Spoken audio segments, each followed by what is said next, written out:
Okay friends, अभी हमारा next question है write a program which describe constructor overloading. जिसे हम लोगों ने अभी आगे देखा। कंस्ट्रक्टर आपको पता है, कंस्ट्रक्टर यानी जो बाय डिफॉल्ट एग्जीक्यूट होता है, इन्वॉक होता है जब भी हम क्लास का ऑब्जेक्ट क्रिएट करते हैं तब। लेकिन कंस्ट्रक्टर ओवरलोडिंग जो है, इसका कॉन्सेप्ट जो है कैसे हम लोग इंप्लीमेंट करें, तो चलिए पहले रफली उसको समझ लेते हैं, फिर उसको प्रैक्टिकली इंप्लीमेंट करके देखते हैं।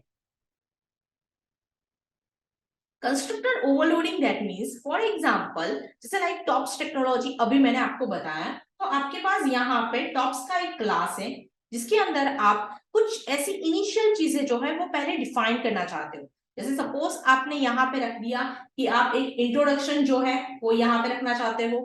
तो इंट्रो जो है जैसे like welcome to tops technology, तो ये इंट्रोडक्शन हो गया। फिर एक और चीज ऐसी करना चाहते हो दैट मीन्स कि मैथड से एक्सेस नहीं करना चाहते।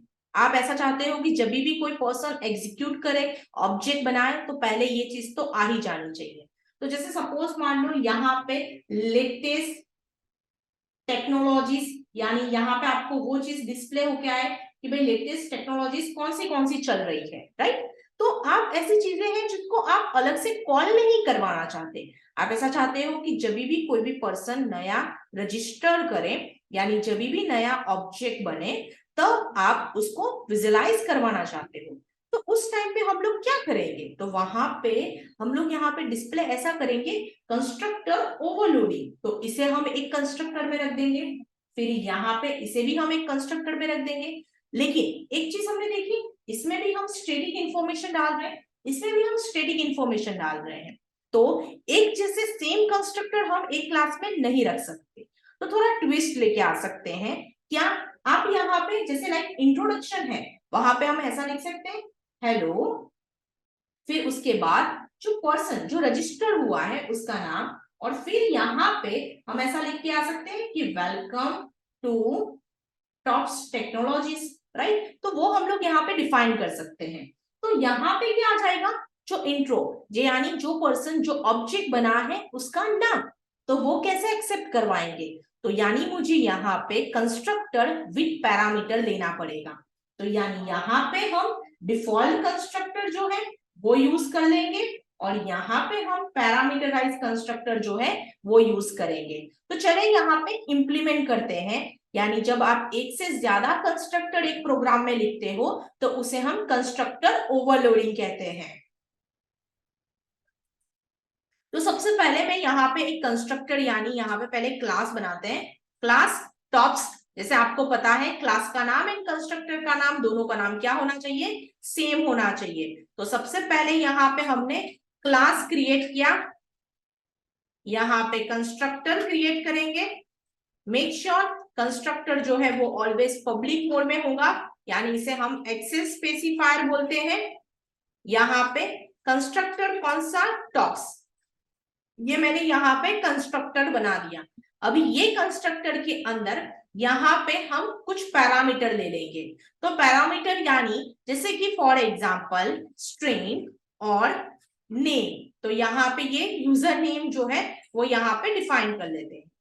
सी आउट डिस्प्ले कर देते हैं हेलो स्लेशन के साथ हेलो, फिर यहाँ पे कॉन्केटनेट करेंगे यूजर नेम को और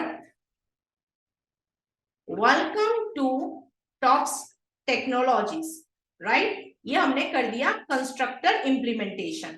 ओके, अभी इसी चीज को मुझे इंप्लीमेंट करना है दूसरे कंस्ट्रक्टर के साथ।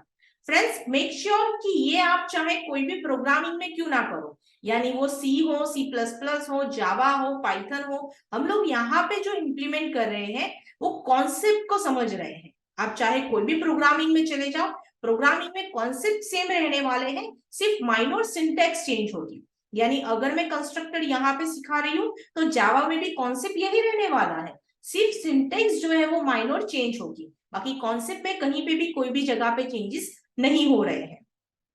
एक और कंस्ट्रक्टर जिसे हम लोग यहाँ पे बोलेंगे डिफॉल्ट कंस्ट्रक्टर, राइट। तो मैं यहाँ पे डिफॉल्ट कंस्ट्रक्टर यहाँ पे ले रही हूँ टॉप्स, ये मैंने डिफाइन कर दिया, और उसके अंदर यहाँ पे हम डिफाइन करेंगे कुछ कैसा, तो जैसे सपोज मान लो लेटेस्ट स्लैश एन लगा के लेटेस्ट टेक्नोलॉजीज, राइट। तो जैसे सपोज हमने यहाँ पे दिखा देते हैं पाइथन,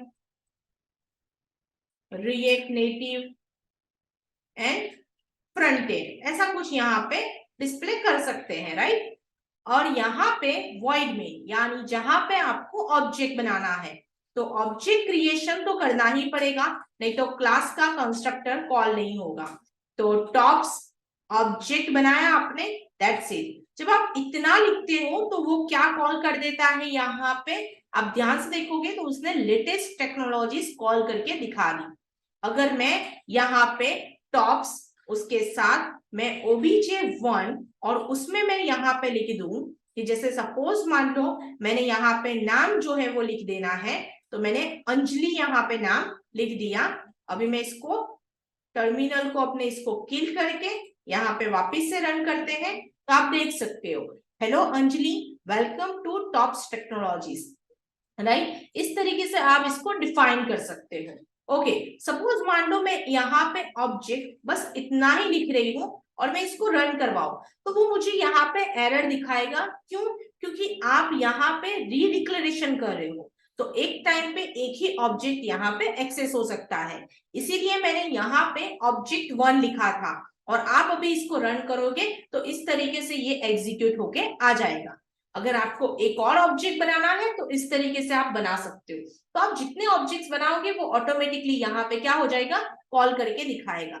इसे हम बोलते हैं कंस्ट्रक्टर ओवरलोडिंग, यानी एक प्रोग्राम के अंदर, एक क्लास के अंदर आप मल्टीपल कंस्ट्रक्टर को कंटेन कर सकते हो, बट लिमिटेशन इतनी है कि 2 डिफॉल्ट कंस्ट्रक्टर नहीं होने चाहिए एंड पैरामीटराइज्ड कंस्ट्रक्टर के सिग्नेचर सेम नहीं होने चाहिए।